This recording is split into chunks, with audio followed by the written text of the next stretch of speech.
Hello friends, welcome to my channel. இன்றைக்கி நம்ம ரொம்ப ஈஸியாக செய்யக்கூடிய ஒரு கேக் தான் பார்க்க போகிறோம். இந்த கேக் செய்கிறதுக்கு நமக்கு அதிக பொருள் தேவைப்படாது, ரொம்ப குறைவான பொருட்கள் இருந்தாலே போதும். இந்த cake oven, beater, baking soda, baking powder, oil, butter, egg எதுவுமே இல்லாமல் தான் இன்றைக்கி நம்ம செய்ய போகிறோம். இந்த கேக்கை நீங்கள் ஈவினிங் டீ கூட சாப்பிடும்போது ரொம்பவே சூப்பராக இருக்கும். 3 நாள் வரைக்கும் ஏர்டைட் கண்டெய்னரில் போட்டு ஃப்ரிட்ஜில் ஸ்டோர் பண்ணி வச்சுக்கலாம். இந்த ஸ்பாஞ்சியான ஸ்டீம் கேக் எப்படி செய்கிறதுன்னு பார்க்கலாமா? வாங்க. ஒரு பவுலில் 3 முட்டை சேர்த்துட்டு நல்லா பீட் பண்ணிடுங்க.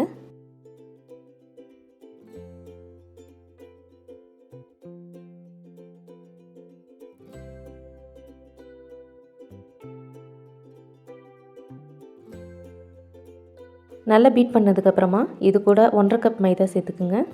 எல்லா பொருளையும் ஒரே கப்லேயும் மெஷர் பண்ணி எடுத்துக்கோங்க.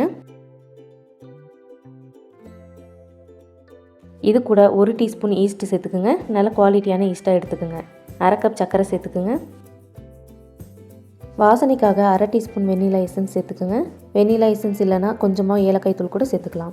வெதுவெதுப்பான தண்ணி 1/2 கப் சேர்த்துட்டு கட்டிகள் எதுவும் இல்லாமல் நல்லா கலந்து விடுங்க. நம்ம வெதுவெதுப்பான தண்ணி தான் சேர்க்கணும், நார்மல் வாட்டர் சேர்க்கக்கூடாது. நான் 1 கப் தண்ணி எடுத்திருந்தேன், அதில் 1/2 கப் தண்ணி மட்டும் தான் இப்போ சேர்த்துருக்கேன். தண்ணி ரொம்ப அதிகமாகவும் சேர்த்துடக்கூடாது. இந்த மாவு நமக்கு கொஞ்சம் திக்காக தான் இருக்கணும். ஏன்னா நம்ம இதில் சர்க்கரை சேர்த்துருக்கிறதுனால மாவு கொஞ்சம் லூஸ் ஆகும்.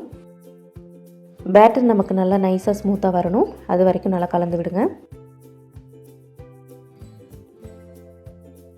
இந்த மாதிரி கட்டிகள் இல்லாமல் நல்லா ஸ்மூத்தான பேட்டராக மிக்ஸ் பண்ணிடுங்க.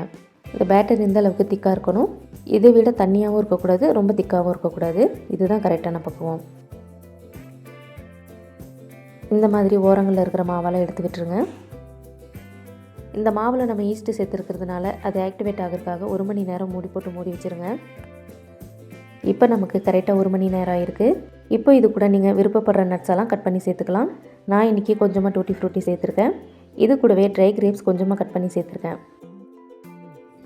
எல்லா நட்ஸும் சேர்த்ததுக்கப்புறமா நல்லா கலந்து விடுங்க. மாவை ரொம்ப நேரம் மிக்ஸ் பண்ண வேண்டாம். நம்ம சேர்த்துருக்கிற நட்ஸ் எல்லாம் இந்த மாவோட நல்லா மிக்ஸ் ஆகிற மாதிரி கலந்து விட்டிங்கன்னா போதும். இப்போ நமக்கு கேக் பேட்டர் ரெடியாக இருக்குது. இது அப்படியே இருக்கட்டும், நம்ம கேக் டின் ரெடி பண்ணிடலாம். கேக் டின்னில் இந்த மாதிரி கொஞ்சமாக பட்டர் சேர்த்துட்டு எல்லா பக்கமும் பரவுற மாதிரி நல்லா க்ரீஸ் பண்ணி விடுங்க. உங்கள்கிட்ட பட்டர் இல்லைனா நெய், அப்படி இல்லைனா ஆயில் கூட சேர்த்துக்கலாம். நல்லா க்ரீஸ் பண்ணதுக்கப்புறமா மிக்ஸ் பண்ணி வச்சுருக்கிற கேக் பேட்டரை டின்னில் சேர்த்துருங்க. எந்த கேக் செஞ்சாலும் மாவை டின்னில் சேர்த்ததுக்கப்புறமா ஏர் பபிள்ஸ் எல்லாம் வெளியே வரதுக்காக அந்த டின்னை டேப் பண்ணி விடுவோம். இந்த கேக் செய்கிறதுக்கு அதெல்லாம் நம்ம செய்ய தேவையில்லை. இதை இப்போ நம்ம வேக வச்சிடலாம். ஒரு பாத்திரத்தில் இந்த மாதிரி நல்லா தண்ணியை கொதிக்க வச்சுருங்க.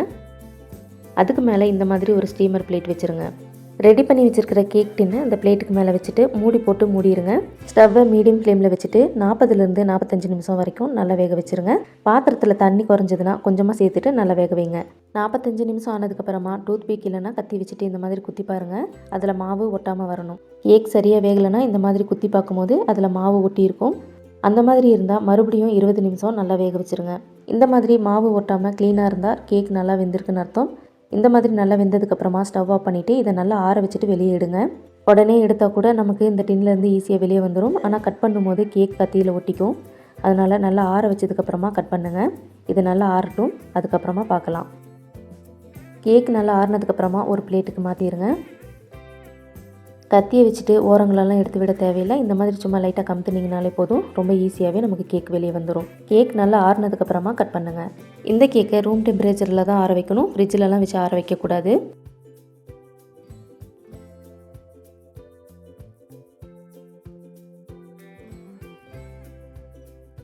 இன்றைக்கி நம்ம ரொம்ப ஈஸியான ஒரு கேக் செஞ்சுருக்கோம். இதை ஈவினிங் டீ கூட வச்சு சாப்பிடும்போது ரொம்பவே சூப்பராக இருக்கும். இந்த கேக் ரெசிபி உங்களுக்கு பிடிச்சிருக்குன்னு நினைக்கிறேன். பிடிச்சிருந்தால் செஞ்சு பார்த்துட்டு எப்படி இருக்குன்னு கமெண்ட்ஸில் சொல்லுங்கள். மறக்காமல் உங்கள் ஃப்ரெண்ட்ஸ் அண்ட் ஃபேமிலிக்கும் ஷேர் பண்ணிவிடுங்க.